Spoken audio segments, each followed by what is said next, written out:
adik-adik. Halo semuanya, welcome back to my YouTube channel. Oke, kembali lagi dengan aku, Kak Dila, ditemani juga Kak Ika. Yeay. Ini kami mau sharing apa ya? Tentang linjur.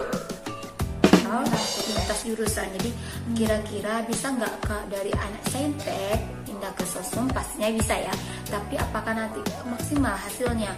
Atau bisa atau tidaknya nanti akan kami bahas di channel ini. Oke, kita mulai. Silakan Kak Ika. Ya, bicara linjur ya. Kalau kita bicara linjur, itu yang banyak linjur itu anak IPA ke IPS atau anak saintek ke soshum, ya kan Teh? Ya. Tapi saintek ada nggak linjur? Kalau saintek sih selama saya pernah mengajar itu pernah ada gitu. Tapi kakaknya dulu deh, gimana? Maaf, salah, bukan itu maksudnya. Maksudnya anak soshum ada nggak yang linjur ke? Ya udah pasti nggak ada ya. Anak soshum mana bisa linjur, yang bisa linjur itu adalah anak saintek. Jadi kalau dipikir-pikir nggak adil gitu kan ya Kak. Kok saintek aja yang boleh linjur, kok soshum enggak? Bukan nggak ada, tapi memang nggak bisa. Nggak bisa guys. Memang nggak bisa. Jadi gini ya, kita sharing dikit. Saya kan seorang pengajar, itu lebih kurang saya di dunia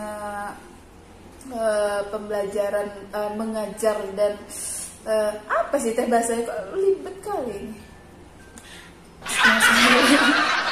Maksudnya kami sering selama kami mengajar itu apa aja sih, mungkin hal penting yang mau kami share buat adik-adik, mungkin dari saintek ke soshum tuh apa-apa aja sih, bisa nggak Kak hasilnya maksimal nanti kayak gitu. Nah jadi selama kami mengajar di sini, kami punya siswa namanya si X. Dia itu anak yang sangat pintar. Dia adalah saintek. Tiba-tiba dia pindah ke soshum karena dia tertarik di bidang hukum kayak gitu.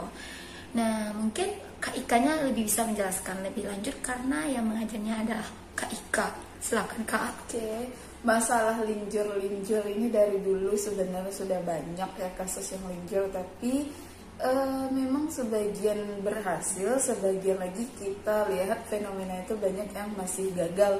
Karena memang kalau linjur, kalau kita itu apa namanya itu tuh yang bisa pindah dua jurusan. tes, enggak yang dua tes. Oh IPC. Ya IPC. Itu enak tuh kan, masih ada dua kemungkinan, IPA-nya bisa, IPS-nya bisa. Tapi kalau kita memutuskan linjur saja ke satu satu mapel yaitu soshum, itu agak susah biasanya. Nah tapi itu semua bisa kita taklukkan, bisa kita menangkan kalau kita mempunyai strategi yang bagus. Yes, strategi yang bagus. Kemarin tuh ada ya siswa kita tahun lalu lah yang contoh nyatanya, tahun-tahun sebelumnya juga ada, karena fenomenanya ini sedih juga ya. Ya itu tadi boleh gitu kan, kalau anak soshum kan jarang itu mengacaukan strategi saintek.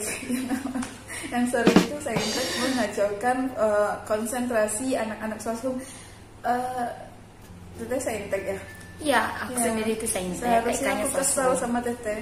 Oh no. Karena orang-orang soshum tuh biasanya kesal sama orang saintek karena selalu mengganggu lahannya tadi. Bukan, orang saintek tuh serba bisa, pindah-pindah kemanapun juga bisa. Itu kelebihan saintek. Ya enggak guys? Iya, Dede. Tuh ngapalah ngambil itu kami, kenapa enggak di lahannya saintek aja? Ya mungkin dia punya bakat atau minatnya di bidang soshum. Jadi nggak semua ya apa yang kita jalani itu bakalan berjalan lancar aja, nggak mungkin kayak gitu. Jadi ada suatu ketika mungkin kita ada bakat atau minat yang baru kita sadari setelah selama bertahun-tahun ini, oh ternyata bidang saya ternyata di bagian soshum atau setelah hukum kayak gitu. Jadi itu mungkin anugerah mungkin dari Tuhan yang Maha Kuasa. Kalau menurut saya pribadi ya, saya kurang senang nih sama anak saintek yang mengganggu-ganggu konsentrasi orang di tahapan UTBK atau SBMPTN namanya dulu. Karena lahan kami sudah sedikit, peminatnya banyak, nambah lagi saingannya orang-orang yang dari jurusan saintek nih. Oke Kak, nggak usah lama-lama deh Kak. Apa aja sih tipsnya gitu? Tipsnya ya, hasilnya biar maksimal, biar lulus tuh di perguruan tinggi yang lebih ternama juga. Kesel kan sebenarnya, kan setuju karena saya sendiri kan jurusannya juga IPS atau sosum. Ya dari apa ya, saya tanya juga beberapa adik juga biasanya kesel tuh sama jurusan kakak, suka ngambil lahan orang. Tipsnya apa dong? Iya, tunggu dulu. Tipsnya yang pertama, kalau memang mau benar-benar serius linjur itu apa ya, kalau dari sekarang sih masih ada waktu gitu. Jangan sadarnya pas mau tes aja nanti lalu ngambil linjur, itu sama aja sia-sia, tuh kayak uji-uji nyali aja. Nah kalau iya tuh si Ek yang tadi kita bicarakan itu dia mempersiapkannya dari libur semester 2 kelas 12. Jadi dia kelas 12 guys. Kelas 12. Dia akhirnya lulus kan di mana? Di hukum UI, bayangan pilihan pertama. Ya, itu sangat mengejutkan kami dari saintek pindah ke sosum. Apakah itu hoki? Kayaknya bukan ya. Dia juga banyak olimpiade juga mengenai apa ya? Dia debat ya, debat tentang sosum ya. Enggak, bahasa Inggris. Bahasa Inggris. Katanya sih dia sering ikut olimpiade juga gitu. Ya, debat tentang hukum juga. Tiga hukum kayak gitu. Ya kok gini? Kok horor gitu, Kak? Horor gitu ya? Iya. Nah, yang kedua itu dia ya sudah mulai mempelajari itu dari pertengahan libur semester 2. Dia memang waktu itu dia les ke Pekanbaru selama libur itu. Habis itu setelah di Pekanbaru dia sempat lagi les di sini di salah satu bimbel ya bimbel lah di sini. Habis itu baru ketemu kami tuh gitu. Anaknya memang kalau udah punya, intinya apa, tekad. Yang pertama itu ada niat dan kemauan dan kegigihan kalian kayak gitu. Iya, kalau apapun ada itu, apapun itu pasti akan terjadi. Tidak ada yang mustahil kalau kita mau berusaha. Gitu. Yang kedua itu jangan setengah-setengah, Kak. Iya, jangan setengah-setengah. Bulatkan tekad kalian. Kalau setengah-setengah nanti setengah jalan udah malas, karena ya sosum banyak nalar. Kalian yang suka biasanya nyari-nyari itu nggak ketemu lagi. Sekarang otaknya, analisanya yang diuji kayak gitu. Benar sekali. Ya, yang ketiga itu ya latihan soal. Kalau di si Ek itu sih dia kejar les, dia 2 les nih kabarnya itu, Kak. Iya, itu kabarnya 2 les. Iya, dia mau review ulang soal-soal TO. Setiap hari itu dia TO. TO nggak ada satupun momen dia tuh main-main. Iya, itu tanpa bantuan. Tanpa bantuan dia belajar otodidak juga gitu. Palingan asal-asalan ya. Iya, TO-nya jangan asal-asalan. Iya, dia tuh kayak gini, dia tuh kalau TO dia lihatnya salahnya di sini, dia mengulang lagi, dicarinya informasi cari informasi terbaru di internet apa aja, kemudian itu. Nah dari situ dia belajar dari kekurangan dia kayak gitu. Padahal basicnya adalah saintek kayak gitu. Yang si Ek ini pernah bilang kalau yang perlu dievaluasi itu hal yang menjadi kelemahan kita. Jadi waktu itu benar sekali. Targetnya memang 700 ya, Kak, tapi memang agak kurang, dan alhamdulillah memang tetap bisa sekitar 695 kalau nggak salah. Keren gitu. Itu membuat kami kaget dan itu sangat awalnya luar biasa, masih agak kurang percaya. Tapi akhirnya ya dengan usaha dia yang berbanding lurus dengan evaluasi, habis itu dia juga ketika ditanya mau ngambil jurusan apa, dia cuma jawab satu. Apa jurusan keduanya? Nggak ada, saya cuma mau satu itu just aja. Only hukum. Dan itu pun bener-bener serius, tiap kelas itu selalu bahas. Habis itu pergi ke les satunya lagi dia bahas lagi. Emang nggak, kalau untuk sementara nggak ada waktunya untuk main-main. Yang namanya perjuangan pasti ada pengorbanan, guys. Pengorbanan itu. Jadi jerih payah yang kita kerjain sekarang itu akan membuah hasil kalau kalian melakukannya gigih dan sungguh-sungguh. Dan jangan lupa minta doa dari orang tua dan Allah, karena itu sangat manjur sekali.